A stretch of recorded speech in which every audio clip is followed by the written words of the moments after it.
ایک جانب جہاں اسمبلی اجلاس ملتوی ہوا تو دوسری جانب گورنر خیبر پختونخوا نے مخصوص نشستوں پر حلف کیوں لیا؟ ایسے سوالات اٹھائے جا رہے ہیں خیبر پختونخوا کی حکومت کی جانب سے، اور چیف جسٹس پاکستان کو ایک خط بھی لکھ دیا گیا ہے۔ اس خط کا متن کیا ہے، اس کی تفصیلات آپ کے سامنے رکھتے ہیں۔ بسم اللہ الرحمن الرحیم۔ السلام علیکم ناظرین، آپ اپنا فیس بک اور یوٹیوب چینل تجزیہ گاہ دیکھ رہے ہیں۔ میں صدیق اورنگزیب آپ کی خدمت میں حاضر ہوں۔ میرے ساتھ تشریف فرما ہے کیسر خان تنولی۔ کیسر تنولی، السلام علیکم۔ وعلیکم السلام۔ ناظرین، ویڈیو کا آغاز کرتے ہیں، لیکن اس سے قبل آپ تمام ناظرین سے گزارش کہ ہمارے یوٹیوب چینل کو سبسکرائب کر دیجیے گا تاکہ آنے والی اپڈیٹس بآسانی آپ لوگوں تک پہنچ سکیں۔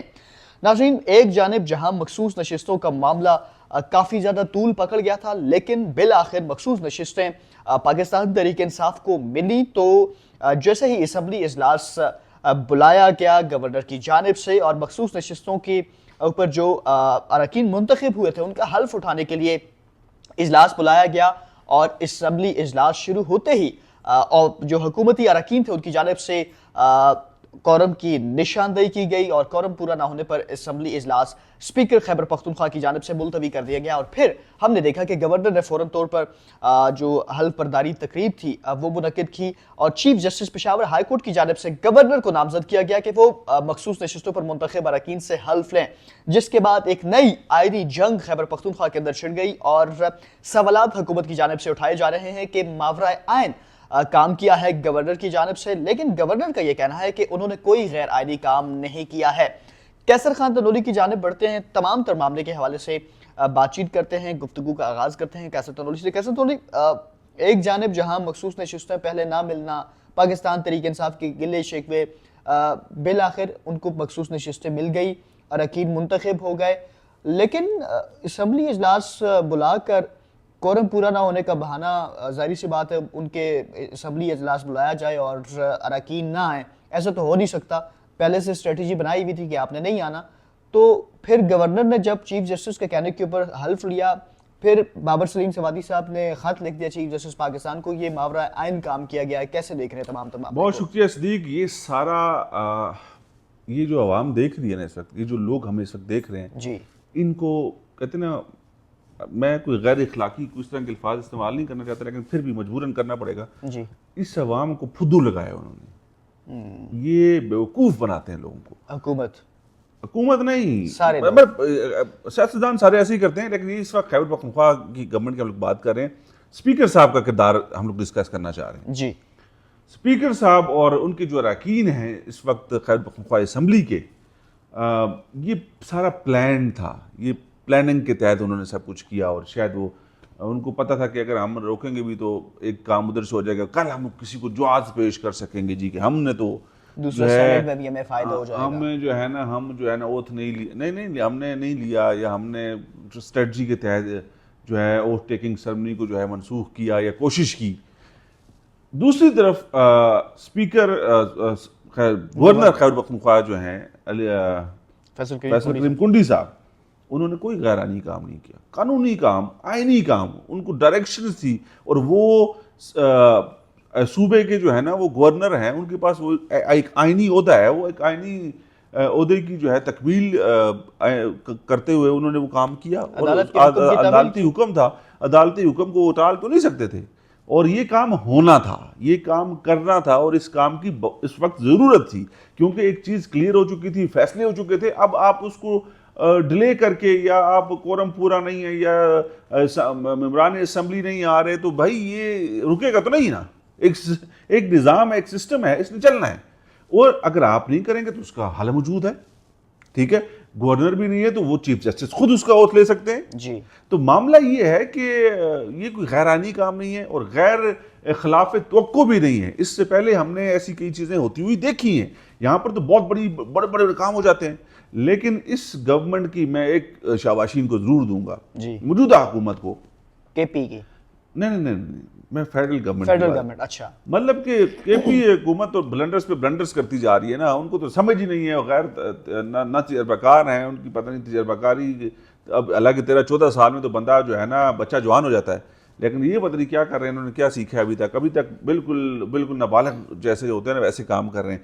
معاملہ یہ ہے کہ میں وفاقی گورنمنٹ کی بات کر رہا تھا، اور ان کے جو ہینڈلرز ہیں، یاد رکھیں، جن کو ہینڈلرز کہتے ہیں نا، انہوں نے کوئی کام بھی مجھے کوئی ثابت کر دے کوئی کام بھی غیر آئینی یا غیر قانونی کیا ہو.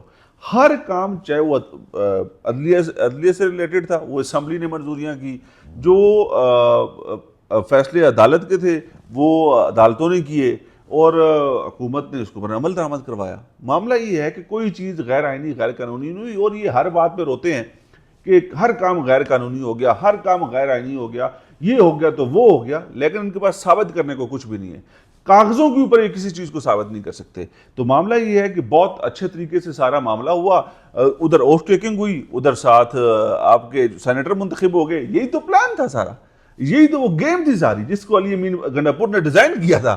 تو معاملہ یہ ہے, تو آپ کس چیز کے لیٹر لکھ رہے ہیں چیف جسٹس آف پاکستان کو, آپ کس چیز کے اوپر ڈرامے کر رہے ہیں لوگوں کو دکھانے کے لیے؟ او بھائی لوگوں کو سب پتہ ہے, یہ جو عوام دیکھنے والی ہے سب جانتی ہے کہ معاملات ہیں کیا, کس طرح سے چلتے ہیں. اب تو کم از کم اگر کوئی نہیں جانتا, ابھی بھی کوئی بیوقوف بنتا ہے یا پھدو بنتا ہے تو وہ خود قصوروار ہے.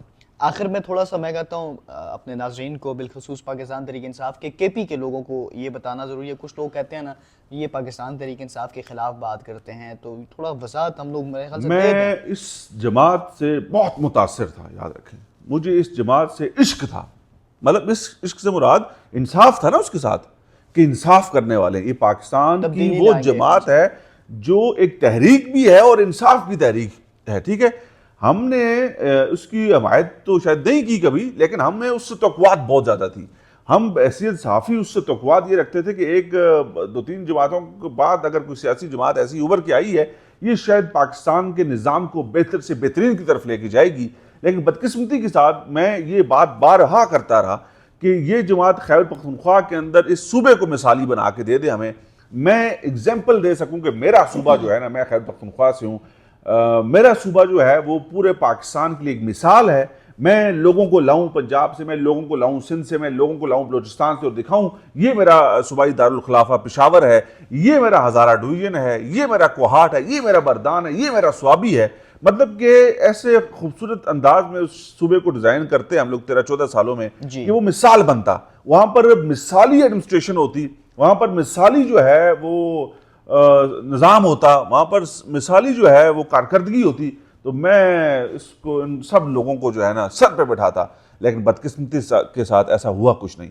تو پھر مجبوراً ہمیں, تو میں صحافی ہوں, یاد رکھیں ہم صحافی ہیں, ہم نے حق اور سچ کی بات کرنی ہے. میرے کوئی رشتہ دار نہیں ہے, چاہے وہ میاں محمد نواز شریف ہیں, چاہے وہ شہباز شریف ہیں, چاہے وہ مریم نواز صاحب ہیں, چاہے وہ مراد صاحب ہیں, مراد علی شاہ صاحب سندھ والے, چاہے وہ جو ہے نا مطلب کہ وہ بلوچستان کے ہمارے جو چیف منسٹر ہیں مفتی صاحب. مطلب کہنے کا کہ ہماری کسی سے کوئی رشتہ داری نہیں ہے, ہم اس ملک کے خیر خواہ ہیں, اور اس ملک کے اندر جو بھی خرابیاں یا جو برائیاں ہیں, جو سسٹم کے اندر چیزیں ہوتی ہیں, ان کو ہائی لائٹ کرنا, ان کو بتانا ہمارا فرض ہے. اس لیے آپ لوگ اس چیز کا ضرور خیال رکھیں کہ جہاں پر مریم نواز اینڈ کمپنی کی کسی جگہ پہ کوئی خرابی ہوگی, ہوتی ہے, ہم نے سندھ والوں کو بھی باتیں کی ہیں, ہم نے ان کے حوالے سے بھی چیزیں شیئر کی ہیں, تو ضرور دکھائیں گے. ہم اس ملک کے ساتھ, اس مٹی کے ساتھ جو ہے نا ہماری کمٹمنٹس ہیں, وہ کبھی بھی کوئی ایسی چیز نہیں ہوگی کہ ہم لوگ صرف کوئی باعث رہیں یا ہم نے ان کو صرف برائیاں, نہیں. کوئی اچھی چیز ہوگی تو میں نے کیا کہا کہ علی امین نے اچھا پلان کیا اور اچھے طریقے سے چیزیں مینیج کرنی, بجائے اس کے کسی انتشار میں جاتے. اور یہ خان صاحب والی ہم بات کرتے ہیں, یہ حقائق پر مبنی ہے, ہم کو حقائق پر مبنی, بالکل 100% ٹھیک. اس میں ہم چاہتے ہیں کہ دیکھیں چیزیں ملک بہتر ہوں, بھانی P T I Imran Khan Sahab باہر آئیں, اس ملک کی سیاست کا حصہ بنے, لیکن اس کے لیے کچھ نہ کچھ تو کرنا پڑے گا نا, کچھ چیزیں پازیٹیو کرنی پڑیں گی, اپنے ماضی کی غلطیوں کو ایکسیپٹ کرنا پڑے گا, اور دوبارہ غلطیاں نہیں دہرائی جائیں گی, وہ تب چیزیں بہتر ہوں گی. ہم چاہتے ہیں کہ سارا سسٹم ٹھیک ہو, نظام ٹھیک ہو, سیاستدان جو ہیں سیاست ضرور کریں لیکن ملک کے ساتھ کوئی گھنونا کھیل نہ کھیلیں. جی کیسر تنولی, بہت شکریہ. ناظرین ویڈیو کا اختتام کریں گے, اختتام سے قبل ایک بار پھر آپ سے گزارش ہے کہ ہمارے یوٹیوب چینل کو سبسکرائب کر دیجیے گا تاکہ آنے والی اپڈیٹس بآسانی آپ لوگوں تک پہنچ سکے. اسی کے ساتھ مجھے اور کیسر خان تنولی کو اجازت دیجیے. اللہ حافظ. پاکستان زندہ باد.